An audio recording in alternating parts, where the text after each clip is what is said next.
Hello and welcome everyone, this is Megz StarCraft bringing you StarCraft2 from Egypt. Today we're having a little bit of a different video and this is actually a replay of me playing versus a Master Protoss opponent that I played actually yesterday. And in this particular game we are going to be looking in different strategies here.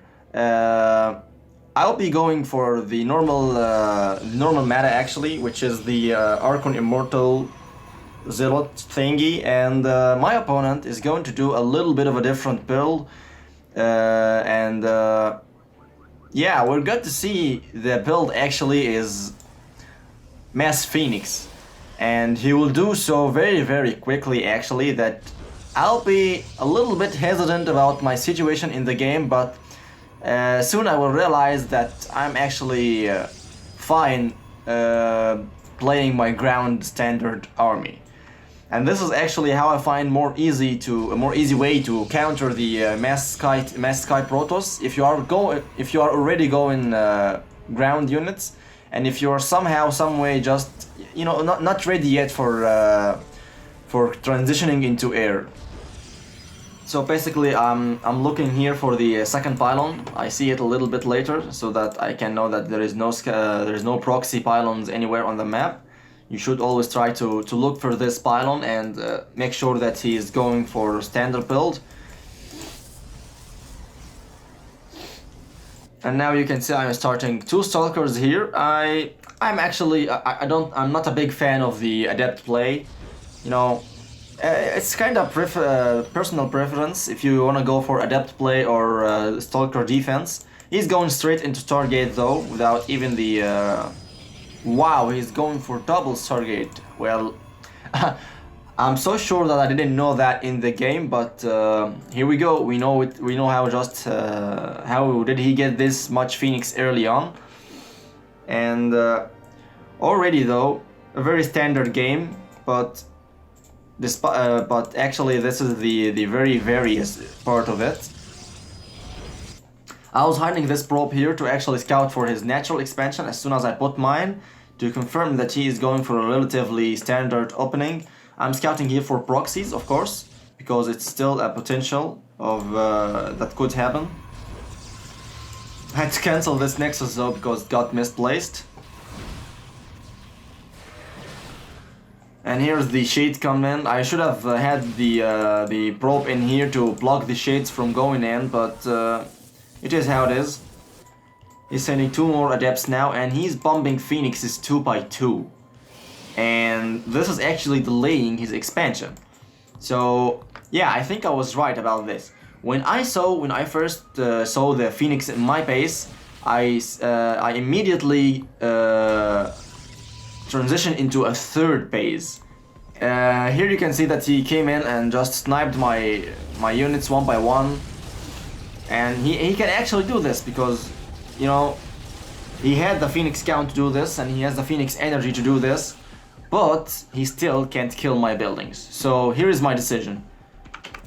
Let's look at my camera for a moment. First off, I decided to build the forge to actually build some cannons, and then this decision here, over here, is to take a third base immediately. And this is how I get ahead actually of him in this game, and yeah, here's the third base coming, and I'm mainly making photon cannons to fend off the Phoenixes as they came in, and my stalkers is going to the other base to actually, do the same defense purposes. Now you can definitely tell that we are a little bit, that he's a little bit catching in the worker count, but I already have my third base up and running. And this is where things start to get interesting, Yeah, he sure killed a lot of workers and whatnot, but I'm already getting my tech up and, just setting up for a very big and powerful army eventually. Now here's the thing. He was building Void Rays now and Phoenixes. And these two units actually can't kill Archons. And of course they can't kill Zealots. So I've decided that I'm going to go for a very heavy Archon style I'm not focusing all that much on immortal production, as you can see here, but I'm actually prioritizing the Archons over the immortals, because they are actually gonna be just picked up and not doing anything. So as you can see here, he came in, just sniped a whole bunch of workers, and I'm still having the same amount of workers nonetheless. So this is starting to get a little bit messy, but as soon as I take my 4th base, this is going to be a lot more interesting.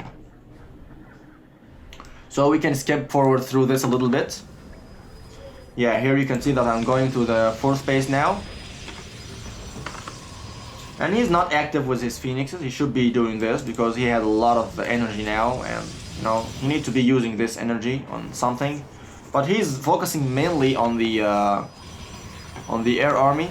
And as you can see here, this main army can't actually fight, can't lift Archons, and Archons deal a lot of damage to light units like phoenixes. So I just realized that I should be so far ahead now. Like I'm already far ahead in workers, and I'm going to be more far ahead in just a little bit. I'm getting my army set up and adding high Templars mainly with my gas income to get the Archons, and my minerals is going all into static defenses and eventually more Zealots.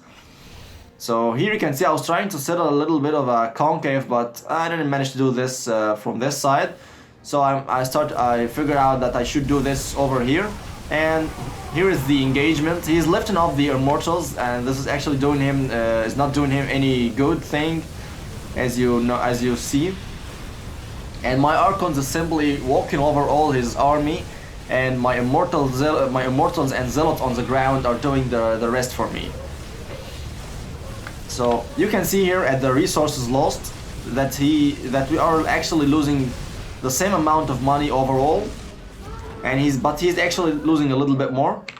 But in the income tab, you can see that I'm a little bit too far ahead for him to catch for me now. And in the supply count, I actually got ahead in the army supply. And you know, you can go from here. So basically the main idea here is going to be to actually counter the phoenixes. The first step I did is actually putting down my forge here to build cannons for in mineral lines to defend them, and then, and only then actually, you can be able to walk over your opponent. And here is the recall here. It was a very successful attack overall. I had more army supply and more units, and I cancelled his 4th base while I'm taking my 5th base. I'm getting now 3 Stargates to transition eventually into air myself, but I didn't actually get the chance to do this because I thought he might be already very far ahead in terms of upgrades and whatnot. And even if he goes for carriers now, I can counter this pretty much with Archons, with mass Archons, because Archons do kill the interceptors very fast, and then the Stalkers can do the rest. So this game is pretty much over from here on out. As you can see, I'm moving out on the map right now, and he's moving out in the exact same time. And I saw him moving out here, so yeah, I decided to go back immediately. And he came in here, got sandwiched between my cannons and my army here and my army there. You can see though this big battlefield is going on. I'm losing a lot more workers here, but I'm already too far ahead to actually complain for any losses that I have right now.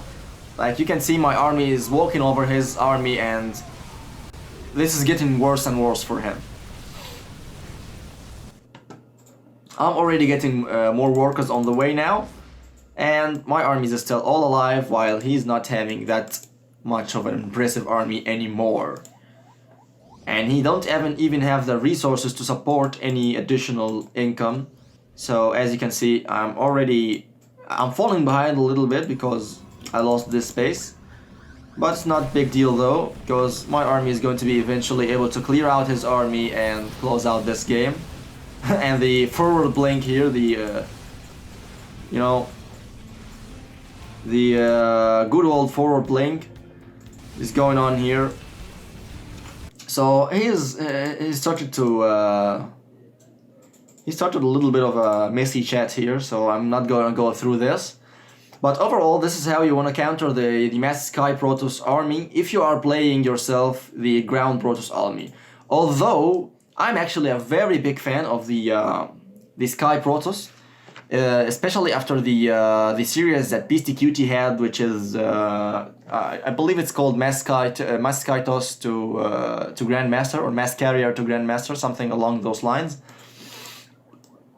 And it was very fun series actually to watch and to try out myself. But lately the Stargate massing thing is not going very well, because you actually don't have the mothership and the mothership core actually, and you know, overall the chrono boost and the change that got done to the protoss recently actually made this a little bit harder to hold off in the early game, as you did see here. So he needed to make phoenixes in order to actually be able to harass me and do some damage on the other side of the map, but he didn't have any units that can attack the ground. And if I had like maybe 2 adepts that shade end right here when he comes out over there to start dealing damage to my workers, I would have been in a very great spot from the very beginning of this game. So of course there's some kinds of improvements that I need to work on still, but overall this I think was a very clean one. The first step here was the forge actually, and the second step is taking this third base way earlier than I would have done in a regular game, and eventually messing on Archons and on their upgrades to give you maximum efficiency of these beautiful guys here. Let's get out of this mode. Yeah, this beautiful dudes here, the Archons. They are actually in mass numbers. They can counter carriers, and they can counter pretty much anything alongside the stalkers. So I hope you guys enjoyed watching this one. If you did, please give it a like, and if you want to see the upcoming videos, make sure to subscribe so you'll get a notification when I do those videos. Also, thank you everyone for watching. Don't forget to open those beautiful additional pylons, and I'll see you next time.